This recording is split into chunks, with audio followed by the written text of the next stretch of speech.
आज महाराष्ट्र में नॉमिनेशन का दौर खत्म हो गया। नामांकन के आखिरी वक्त तक महायुति और महाविकास आघाड़ी दोनों अलायंसेज में सीटों का झगड़ा पूरी तरह सुलझ नहीं पाया। अब 10 सीटों पर महाविकास आघाड़ी की तरफ से एक से ज्यादा उम्मीदवार हैं और 3 सीटों पर महायुति के उम्मीदवार आमने सामने हैं। दोनों अलायंसेज ने आखिरी वक्त तक टिकटों के ऐलान किए जिससे बगावत को रोका जा सके, लेकिन ऐसा हुआ नहीं। कई सीटों पर बागी उम्मीदवारों ने निर्दलीय के तौर पर पर्चा भर दिया। बोरीवली सीट पर बीजेपी के नाराज पूर्व सांसद ने नॉमिनेशन फाइल कर दिया। मुंबा देवी सीट पर एकनाथ शिंदे ने कल बीजेपी से आई शाइना एनसी को आज शिवसेना का टिकट दे दिया, तो बीजेपी के नेता अतुल शाह इंडिपेंडेंट के तौर पर मैदान में उतर गए। हालांकि जब पार्टी ने उनसे बात की, समझाया, तो अतुल शाह ने नॉमिनेशन वापस ले लिया। महायुति में कई सीटों पर ऐसा एडजस्टमेंट हुआ है जिसमें बीजेपी के नेता एकनाथ शिंदे की शिवसेना के टिकट पर चुनाव लड़ रहे हैं, लेकिन मादपुर सीट पर तो आज जमकर तमाशा हुआ।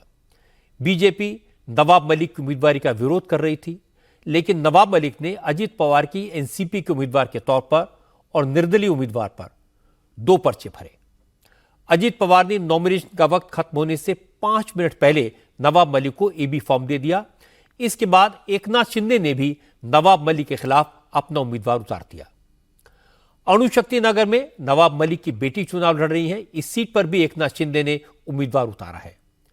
आज वर्ली में भी मिलिंद देवड़ा ने आदित्य ठाकरे के खिलाफ पर्चा भर दिया। महाराष्ट्र में चुनावी राजनीति के जो पटाखे आज फूटे, उसकी झलक आपको दिखाऊंगा। उनकी गूंज दूर तक सुनाई देगी। पर्दे के पीछे की सियासी हकीकत भी मैं आपको बताऊंगा। सबसे पहले बात करते हैं मानखुर्द शिवाजी नगर सीट की, जहां नवाब मलिक को लेकर महायुति में जबरदस्त तकरार जारी है। आज तय हो गया कि अजीत पवार नवाब मलिक का साथ नहीं छोड़ेंगे और न बीजेपी नवाब मलिक के साथ खड़ी होगी। यानी मुंबई की मानखुर्द शिवाजी नगर सीट पर महायुति की 2 पार्टियों के बीच फ्रेंडली फाइट होगी। आज अजित पवार ने आखिरी वक्त में नवाब मलिक को पार्टी का टिकट दे दिया और एकनाथ शिंदे की शिवसेना ने भी बिना देर किए सुरेश पाटिल उर्फ बुलेट पाटिल को नवाब मलिक के खिलाफ मैदान में उतार दिया। हालांकि अजित पवार ने सस्पेंस आखिरी वक्त तक बनाए रखा। नवाब मलिक ने सुबह 2 नॉमिनेशन फॉर्म भरे थे, एक निर्दलीय उम्मीदवार के तौर पर और दूसरा अजित पवार की एनसीपी के उम्मीदवार के तौर पर। यानी उन्हें भी अजित पवार पर पूरा भरोसा नहीं था। आज शिंदे की शिवसेना के उम्मीदवार मिलिंद देवड़ा ने वर्ली से आदित्य ठाकरे के खिलाफ नॉमिनेशन फाइल किया। मिलिंद शिवसेना के राज्यसभा सांसद हैं, लेकिन आदित्य ठाकरे को चुनौती देने के लिए एकनाथ शिंदे ने मिलिंद देवड़ा पर दांव चला है। आज मिलिंद देवड़ा के रोड शो में इसकी झलक दिखाई दी। शिंदे की पार्टी ने रोड शो में पूरी ताकत लगाई। जिन जिन इलाकों से मिलिंद देवड़ा का रोड शो गुजरा, वहां उन्हें जबरदस्त सपोर्ट मिला। नामांकन और रोड शो के दौरान शिवसेना के सांसद और एकनाथ शिंदे के बेटे श्रीकांत पूरे वक्त मिलिंद देवड़ा के साथ रहे। मिलिंद देवड़ा दक्षिण मुंबई से 2 बार लोकसभा का चुनाव जीत चुके हैं। इस इलाके में उनकी अच्छी खासी पकड़ है। आज नामांकन के बाद मिलिंद ने कहा वो वर्ली के से किसी को हराने के लिए चुनाव नहीं लड़ रहे। उनका लक्ष्य वर्ली के लोगों की सेवा करना है, उनके साथ इंसाफ करना है। मिलिंद देवड़ा ने कहा इस चुनाव को वो नहीं, इस चुनाव को मुख्यमंत्री एकनाथ शिंदे लड़ रहे हैं। वर्ली एक प्रकार से मैं कॉन्फिडेंटली कह सकता हूं इस बात को कि मुंबई का सबसे कॉस्मोपॉलिटन निर्वाचन क्षेत्र है। वर्ली में आपको सभी समाज दिखाई देगी और उनको न्याय देना, यही हम सबका एक ही यूनाइटेड एक उद्देश्य है, एक लक्ष्य है। और मुख्यमंत्री साहब, मैं मानता हूं कि वे स्वयं वर्ली के उम्मीदवार के रूप में इस चुनाव लड़ रहे हैं। मुख्यमंत्री साहब स्वयं चाहते हैं कि वर्ली में सबसे आम लोग उनको न्याय मिले। ये कोई नकारात्मक कैंपेन हम नहीं करने जा रहे हैं, एक सकारात्मक कैंपेन विकास के आधार पर लड़ने जा रहे हैं। ये पर्सनल कोई बैटल नहीं है। हमारा उद्देश्य किसी को हराना नहीं, हमारा उद्देश्य है कि वर्लीकरों को, मुंबईकरों को और महाराष्ट्र में आम लोगों को जिताना है। झारखंड में भी चुनावी माहौल गर्म है और इसी दौरान आज ईडी के एक्शन ने आग और भड़का दी। आज शराब घोटाले के केस में ईडी ने झारखंड के सेक्रेटरी लेवल के अफसरों शराब कारोबारियों और बिचौलियों के 15 से ज्यादा ठिकानों पर रेड की। जिन अफसरों के यहां छापे पड़े उनमें हेमंत सोरेन के प्रिंसिपल सेक्रेटरी रह चुके आईएएस अफसर विनय कुमार चौबे और झारखंड में एक्साइज विभाग के ज्वाइंट सेक्रेटरी गजेंद्र सिंह भी शामिल हैं। विनय कुमार चौबे फिलहाल झारखंड में पंचायती राज विभाग में सेक्रेटरी हैं। जिस केस में ईडी ने रेड की है वो मामला छत्तीसगढ़ के शराब घोटाले से जुड़ा है। इस मामले में छत्तीसगढ़ पुलिस के एंटी करप्शन ब्यूरो ने सितंबर में एफआईआर दर्ज की थी, जिसमें सीनियर आईएएस अधिकारी विनय चौबे समेत कई बड़े अफसरों के नाम थे। इल्जाम यह था कि छत्तीसगढ़ में शराब कारोबारियों और उनके सिंडिकेट को फायदा पहुंचाने के लिए शराब नीति बनाई गई थी। उसी तर्ज पर झारखंड में भी पॉलिसी बनाई गई और जब 2022 में झारखंड में एक्साइज पॉलिसी लागू की गई उस वक्त आईएएस विनय चौबे झारखंड के एक्साइज सेक्रेटरी थे। एफआईआर में यह भी आरोप लगाए गए हैं कि झारखंड में इन्हीं अधिकारियों के प्रोटेक्शन में अवैध तरीके से शराब का कारोबार चल रहा था, जिससे सरकारी खजाने को भारी नुकसान हुआ। इसी मामले में आज ईडी ने रेड की। हालांकि इस रेड में क्या क्या मिला, पूरा मामला क्या है, इस पर ईडी की तरफ से ऑफिशियली अभी कोई बयान नहीं आया। लेकिन ईडी की रेड चुनावी सियासत का मुद्दा जरूर बन गई। प्रधानमंत्री नरेंद्र मोदी भी अगले हफ्ते झारखंड और महाराष्ट्र में कैंपेन करेंगे, लेकिन मोदी ने आज वीडियो कॉन्फ्रेंसिंग के जरिए रोजगार मेले में 51,000 नौजवानों को सरकारी नौकरी के अपॉइंटमेंट लेटर्स बांटे। इस मौके पर मोदी ने कहा, धनतेरस के दिन नौजवानों को नौकरी मिलना सौभाग्य की बात है।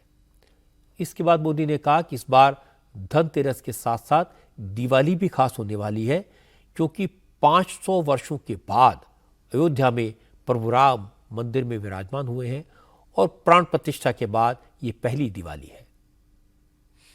आज धनतेरस का पवित्र त्योहार है। सभी देशवासियों को धनतेरस की बहुत बहुत बधाई।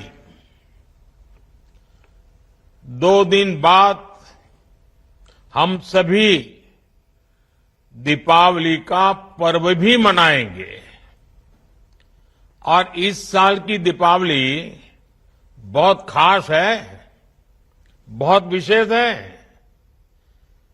आपको होगा कि भाई दिवाली तो हर बार आती है, इस बार विशेष क्या हो गया?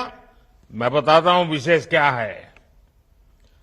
500 वर्षों के बाद प्रभु श्री राम अयोध्या के अपने भव्य मंदिर में विराजमान है। दिवाली को लेकर विदेशों में रहने वाले भारतीयों में कितना गजब का उत्साह होता है। विदेश में रहने वाले भारतीय इसे कितने जोश खरोश से मनाते हैं, इसका उदाहरण आपको दिखाता हूं। व्हाइट हाउस में प्रेसिडेंट जो बाइडेन ने भारतीय मूल के लोगों के साथ दिवाली सेलिब्रेशन की शुरुआत की। बाइडेन ने कहा, दिवाली की रोशनी की तरह पूरी दुनिया में इंडियन कम्युनिटी भी हर फील्ड में अपनी प्रतिभा से भारत का नाम रोशन कर रहे हैं। अमेरिकन इंडियन कम्युनिटी अमेरिका की सबसे डेवलप्ड कम्युनिटी है। बाइडेन ने कहा वो व्हाइट हाउस में दिवाली मनाकर भारतीयों के जज्बे को सलाम कर रहे हैं। प्रेसिडेंट बाइडेन ने व्हाइट हाउस के ब्लू रूम में दिया जलाकर दिवाली सेलिब्रेशन की शुरुआत की। इस मौके पर जो बाइडेन ने वहां मौजूद भारतीयों से कहा, व्हाइट हाउस मेरा नहीं, आप लोगों का घर है।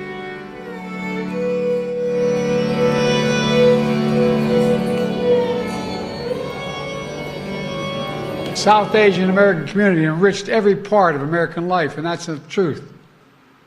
And that is among the fastest growing, most engaged community in the country you are now.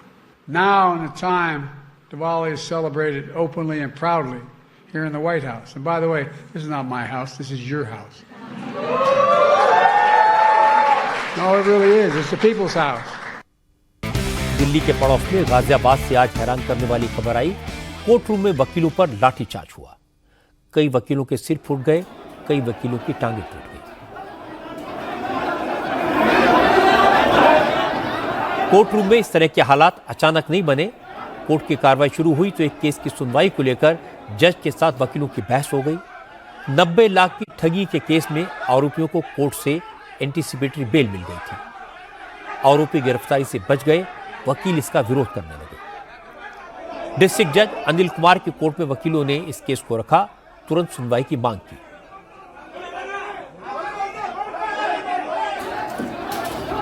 Ghaziabad bar association के पूर्व अध्यक्ष नाहर सिंह यादव ने आरोप लगाया कि जज ने बिना केस ठीक से सुने आरोपियों को एंटीसिपेटरी बेल दे दी, इसलिए डिस्ट्रिक्ट जज इस केस की आज ही सुनवाई करें या फिर मामले को दूसरी अदालत में ट्रांसफर कर दें। लेकिन जिला जज ने तुरंत सुनवाई से इनकार कर दिया। इसके बाद हंगामा शुरू हुआ। बात बढ़ी तो जज साहब ने पुलिस को फोन कर दिया। सैकड़ों पुलिसकर्मी हालात को संभालने के लिए कोर्ट में पहुंच गए। वकीलों को कोर्टरूम से बाहर जाने को कहा, लेकिन वकील पुलिस से भिड़ गए। इसके बाद पुलिस ने लाठीचार्ज किया, जिसमें कई वकील घायल हो गए।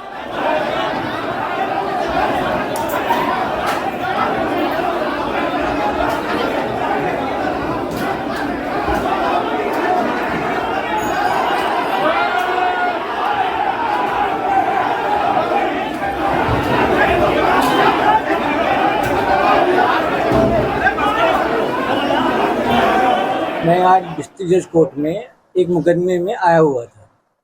वहाँ पे एक केस को लेके जज साहब भड़क रहे थे और वो कह रहे थे कि मेरी इच्छा जैसे मैं वो चाहूँगा वैसे करूँगा। आज धनतेरस का पावन पर्व है।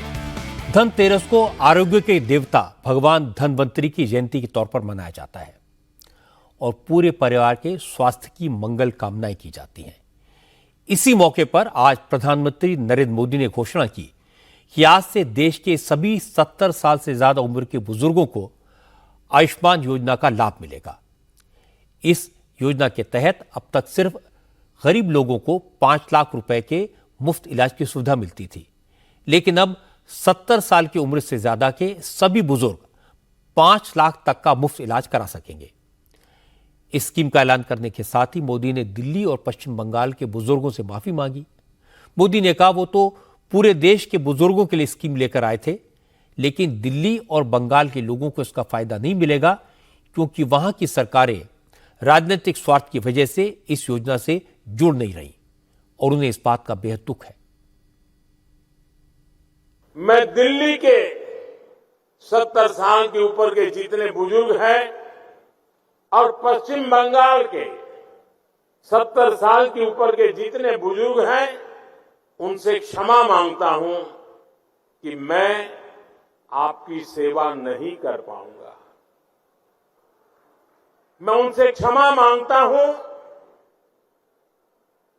कि मुझे पता तो चलेगा आपको कष्ट है, मुझे जानकारी तो मिलेगी, लेकिन मैं आपको सहाय नहीं कर पाऊंगा। और कारण, दिल्ली में जो सरकार है और पश्चिम बंगाल में जो सरकार है, वो इस आयुष्मान योजना से जुड़ नहीं रही है।